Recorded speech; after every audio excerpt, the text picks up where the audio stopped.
And given the fact that the HTS and its allies released all the prisoners, political and non-political, some criminal elements engaged in some acts of vandalism, theft, looting, and so on and so forth.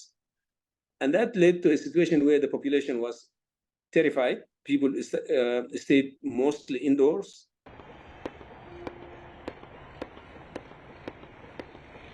This morning, things look better, although no public sector employees have reported to work as they have been urged by the former prime minister, who has been designated as some kind of a caretaker prime minister, despite his calls for public sector employees to return.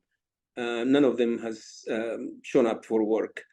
And I'm concerned because certain sectors are so vital, such as the health sector. So I called him just less than an hour ago, asking him to prioritize that.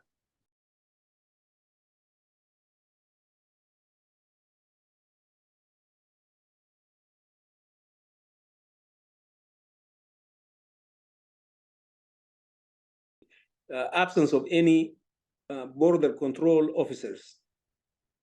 And we have some emergency workers, UN emergency workers, that we would like to get into the country. And no one is there at the borders, and no one is there at the Ministry of Foreign Affairs to process our visa requests. Also, the civil aviation employees have abandoned their jobs. And we have a shortage, acute shortage of medical supplies.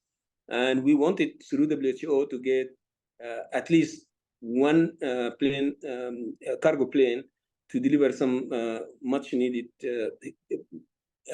medical supplies. But again, that's on hold for now because of the absence of civil aviation officials.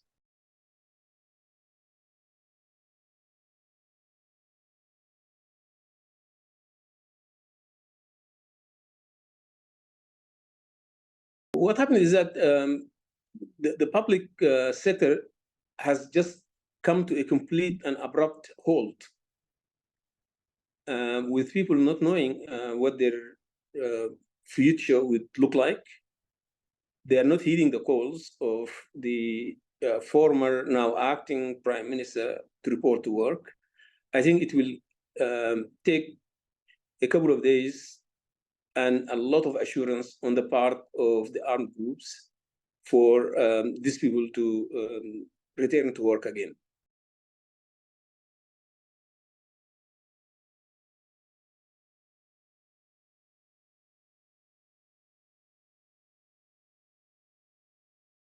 And also, many of them are occupying the lobby of the hotel where the UN is staying.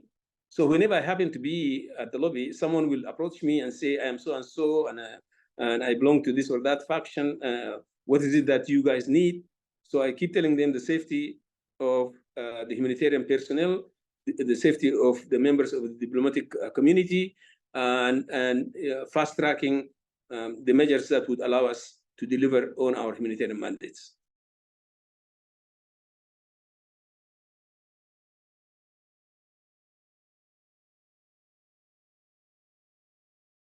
This is a country that has had one government for 53 years. And then suddenly, all of those who have been demonized by the public media are now in charge in the nation's capital. And to see the streets that used to be safe being occupied by armed people, it is frightening for the population. And that would require that they limit the number of people with guns who are outside roaming the streets, and also to maybe bring back the regular police and the regular law enforcement organs. That could assure the population. I don't know how soon that will happen, but I was told by every interlocutor from the armed groups that I spoke to informally that they are prioritizing the restoration of law and order and basic services.